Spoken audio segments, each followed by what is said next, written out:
क्या सच में शिवजी यानी शंकर भगवान अविनाशी है, पूर्ण परमात्मा है?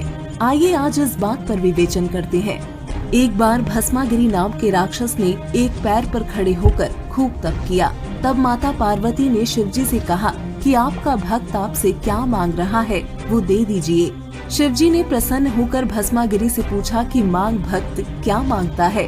तब भस्मागिरी ने कहा कि मुझे आपके हाथ में मौजूद कड़ा चाहिए। उस कड़े की खासियत ये थी कि यदि वो कड़ा पहनकर किसी के सिर पर हाथ रखकर भस्म कह दिया जाए तो सामने वाला व्यक्ति तुरंत भस्म हो जाता था। शिवजी ने सोचा कि ये भक्ति करने वाला प्राणी जंगलों में रहता है, इसलिए जंगली जानवरों से बचने के लिए इस कड़े को मांग रहा होगा। शिवजी ने उसे वो कड़ा निकाल कर दे दिया। कड़ा पहनते ही भस्मागिरी बहुत जोर से हंसा तथा कहा कि हे शिव शंकर, सावधान, अब इस कड़े से मैं तुझे मारूंगा तथा तेरी पत्नी को अपनी पत्नी बनाऊंगा।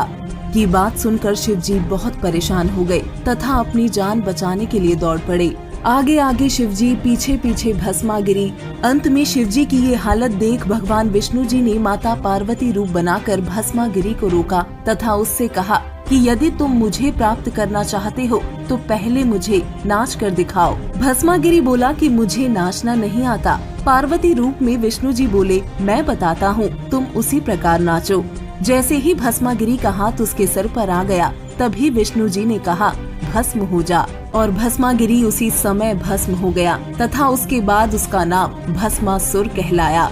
जब शिवजी को भस्मासुर के भस्म होने के बारे में बताया गया तो उन्हें यकीन नहीं हुआ। जब भस्मासुर की राख देख ली तब उन्हें शांति हुई। इससे स्पष्ट होता है कि शिवजी ना तो अंतर्यामी है, क्योंकि उन्हें ये पता ही नहीं था कि सामने वाला व्यक्ति किस उद्देश्य से तप कर रहा है, तथा ना ही अविनाशी परमात्मा है। यदि वो अविनाशी परमात्मा होते तो उन्हें भस्मासुर से भागने की आवश्यकता ही नहीं होती। आध्यात्म की ऐसी ही सत्य जानकारी के लिए चैनल को भी सब्सक्राइब करें। श्रीमद् देवी भागवत गीता प्रेस गोरखपुर से प्रकाशित है। इसके संपादक हैं हनुमान प्रसाद पोदार, चिमन लाल गोस्वामी। प्रकाशक एवं मुद्रक हैं गीता प्रेस गोरखपुर, गोविंद भवन कार्यालय, कोलकाता का संस्थान। इसके 123 पृष्ठ पर सारा कंसेप्ट क्लियर हो जाता है। ये देखिएगा, तीसरा स्कंद, ये लिखा, तुम शुद्ध स्वरूपा हो। भगवान विष्णु अपनी माता दुर्गा की महिमा कह रहे, तुम शुद्ध स्वरूपा हो। यह सारा संसार तुम्ही से उद्वासित हो रहा है।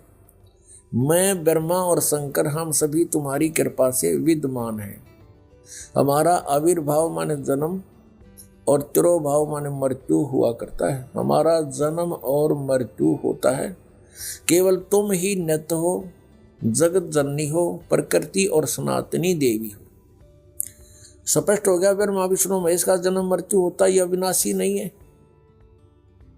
और दुर्गा को प्रकृति भी कहते हैं, ये भी याद रखना। भगवान शंकर बोले, देवी, यदि महाभाग विष्णु तुम्ही से प्रकट हुए हैं तो उनके बाद उत्पन्न होने वाले ब्रह्मा भी तुम्हारे बालक हुए। फिर मैं तमोगुणी लीला करने वाला शंकर क्या तुम्हारी संतान नहीं हुआ? अर्थात मुझे भी उत्पन्न करने वाली तुम ही हो शिवे। संपूर्ण संसार की सृष्टि करने में तुम बड़ी चतुर हो।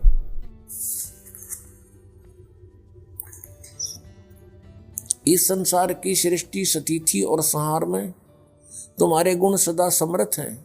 उन्हीं तीनों गुणों से उत्पन्न हम ब्रह्मा, विष्णु एवं शंकर नियमानुसार कार्य में तत्पर रहते हैं। हमारे सदग्रंथ बता रहे हैं कि ब्रह्मा, विष्णु, महेश जी ये नासवान हैं, इनकी जन्म मृत्यु होती है। ये इनकी समझो जीवन चरित्र है इन भगवानों का।